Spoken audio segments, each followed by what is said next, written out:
అన్న నాకు బాగా జ్వరం వచ్చింది, దవాఖానకు పోదామంటే పైసలు లేవు. కనీసం ఇంకా ఆటోను నమ్ముకొని దవాఖానకు పోదామని అనుకున్నా. ఆటో పోస్ట్ చేస్తే కనీసం ఒక్కరు కూడా రిప్లై ఇస్తలేరు. అట్లా ఆటోకి అంత వాల్యూ ఉన్నట్టుంది. చేతిలో ఒక పైసలే, ఫుల్ జ్వరం. ఆటో ఉన్నాను అన్న దవాఖాన వచ్చి తెచ్చుకున్నట్టు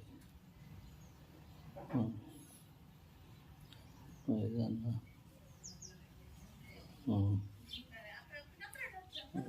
జ్వరం ఫుల్.